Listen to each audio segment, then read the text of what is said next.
Всем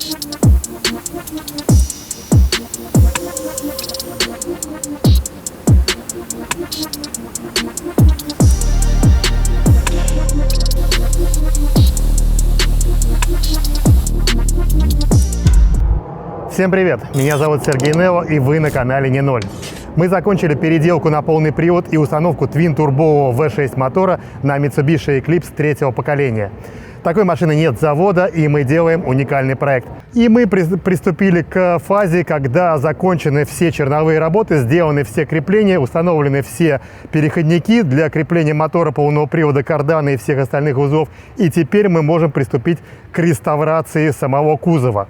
Это сериал Save the Eclipse, поэтому подписывайтесь на канал, ставьте лайки, дизлайки. Дальше будет много интересного контента. Ну а мы же продолжим наши работы. Погнали!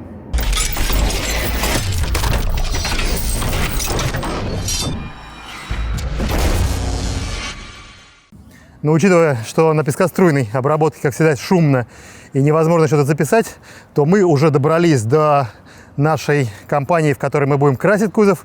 Но расскажу я вам именно о пескоструйной обработке. Нашему кузову 20 лет. И на любой машине такого возраста, конечно, будет ржавчина. Пескоструйная обработка снимет весь поверхностный слой ржавчины, который у нас есть под днищу, по аркам. Но то, что останется внутри, в лонжеронах, в порогах, это все, конечно, мы убрать этим не сможем. Но, по крайней мере, уже с внешней стороны будет все нормально.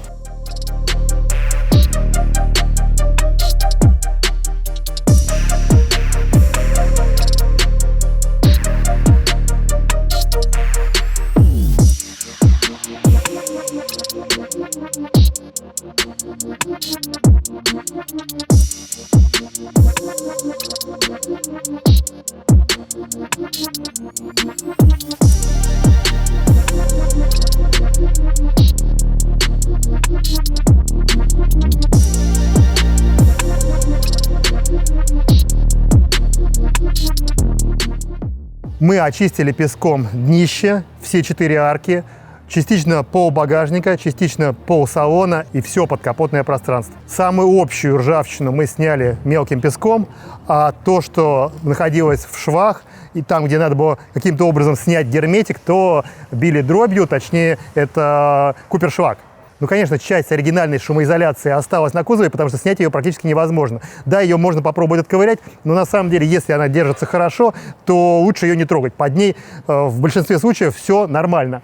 Хотя на краях, на швах, конечно, все приходит в негодность, и швы максимально мы попытались очистить. Но там, где это возможно, ободрать. Сам песок не берет резиновые поверхности, он от них отлетает. В результате всего этого процесса на кузове частенько образуются вот такие вот дыры.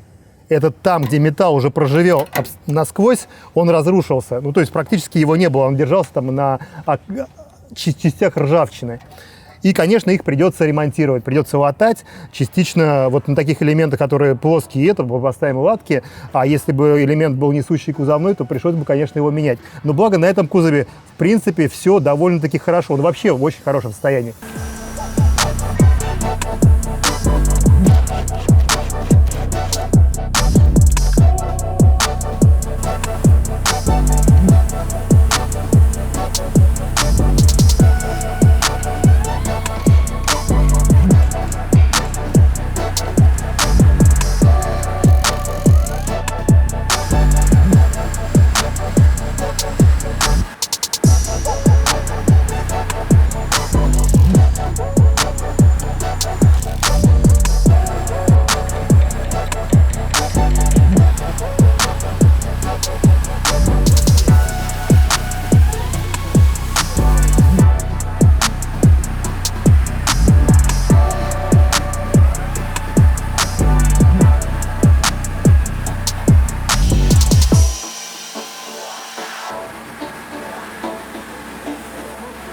Под днищем у нас вообще ни одной латки не предстоит. У нас есть два участка вот здесь на задней части щита вот этого защитного и две части также справа-слева на полу багажника. Это самое частое место, которое приходит вот в такую негодность, потому что там скапливается вся грязь, там скапливается влага, и она туда не уходит. Так что это все нормально.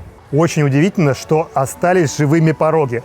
Обычно на машинах этих годов все сгнивает в хлам. Здесь пороги живые, и это очень хорошо. То есть несущие элементы кузова здесь вообще вот на этом кузове очень хорошие, в хорошем состоянии.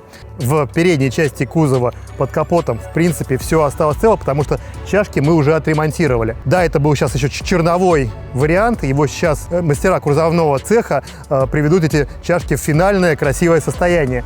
Но есть швы с внутренней стороны этих же чашек, которые также придется обрабатывать. Но это опять-таки работа кузовного, и мы посмотрим в дальнейшем, как это у них получится.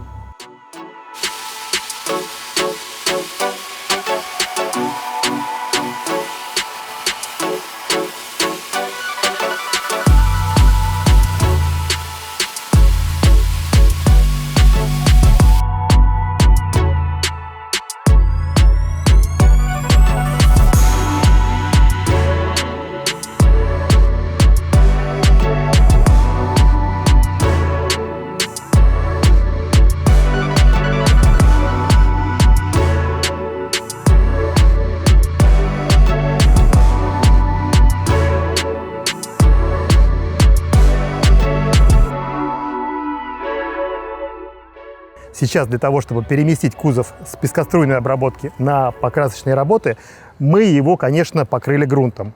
Это эпоксидный грунт, и, как многие скажут, почему не кислотный грунт? Во-первых, потому что несколько дней машина будет стоять до начала работ. Возможно, что временами она будет стоять на улице, и кислотный грунт, он не отражает влагу, он ее поглощает. И машина в кислотном грунте начнет ржаветь, как бы это парадоксально ни звучало. Машина же в полимерном или эпоксидном грунте будет отталкивать влагу, и машина металл останется нормальный, не будет ржавым. Еще одна причина, почему мы выбрали именно эпоксидный грунт, это потому, что мы днище впоследствии хотим обработать рептором. Рептор тоже находится на эпоксидной основе, и одно на другое очень хорошо ляжет. Соответственно, это идеальное решение. Рептор мы тоже выбрали не случайно, мы покрасим днище в цвет кузова.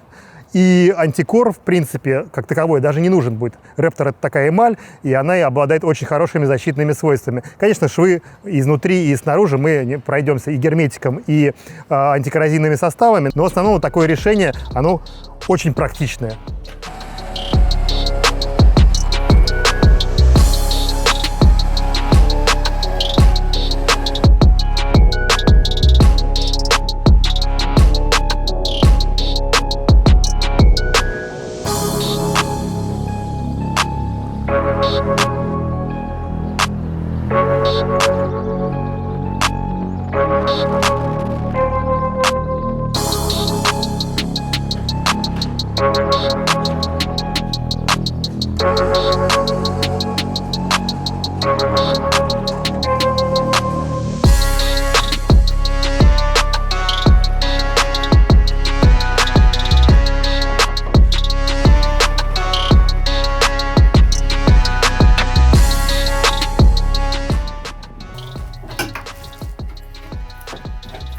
Блин, что же я даже раньше не видел эту ручку?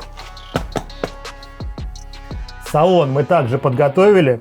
Те места, которые были ржавые, обработали. Теперь никаких намеков на ржавчину здесь не осталось. Также покрыли все этим же эпоксидным грунтом и впоследствии покрасим уже базой в цвет кузова. По задней части, там, где были крепления подрамника, все также обработали, но там будут еще небольшие нюансы с кузовными работами, которые будут залатывать те дыры багажника, которые там есть.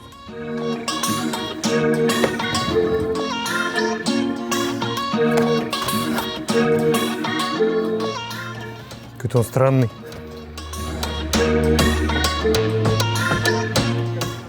Мне тоже кажется, что я его наоборот одеваю. Я просто был бы очень удивлен такой конструкцией бампера. Начиная с этого шага, а именно с покраски, у нас появились новые элементы кузова, которые мы не видели до этого. Я обещал показать, это обвес. Передний и задний бампер мы уже привезли, также привезут отдельно пороги. Также, возможно, в капоте будут какие-то жабры, будут какие-то замки спортивные, будет какой-то спойлер. Но, в общем, все эти нюансы мы еще увидим. Владелец этой машины это все привезет, и я сам этого еще не видел до сих пор. А сейчас мы можем представлять хоть примерно, как она будет выглядеть. Ну, вот такая массивная, агрессивная жопа. Какие пороги, я сам еще не знаю. И интересный перед. Да, конечно, машина сейчас стоит очень высоко, и финальный вид трудно себе представить, но когда она будет занижена на больших красивых колесах, я думаю, этот обвес будет очень хорошо с ней сочетаться. Я думаю, наверное, многие заметили, что крылья и капот переставлены со старого кузова. Их состояние не самое лучшее, я показываю еще даже в самой первой серии о том, что они в хлам, но мы их сейчас поставили для того, чтобы перевести кузов, и возможно, что их придется поменять на новые. Остальные элементы кузова в более-менее нормальном состоянии, и их надо будет только покрасить. И теперь у меня вопрос именно к вам. Какого цвета будет эта машина? Напишите в комментариях, как вы думаете, в какой цвет покрасим мы эту машину. Будет он простой или сложный? Белый или черный, красный или зеленый? Вот то, как вам кажется, какой цвет ей пойдет, напишите в комментариях. А впереди нас ждет огромный комплекс кузовных работ. Мало того, что многие элементы этого кузова придется восстановить, отреставрировать, отрихтовать и покрасить, нам еще нужно установить этот обвес. Обвес стеклопластиковый, и поверьте мне, поставить его – это целая работа.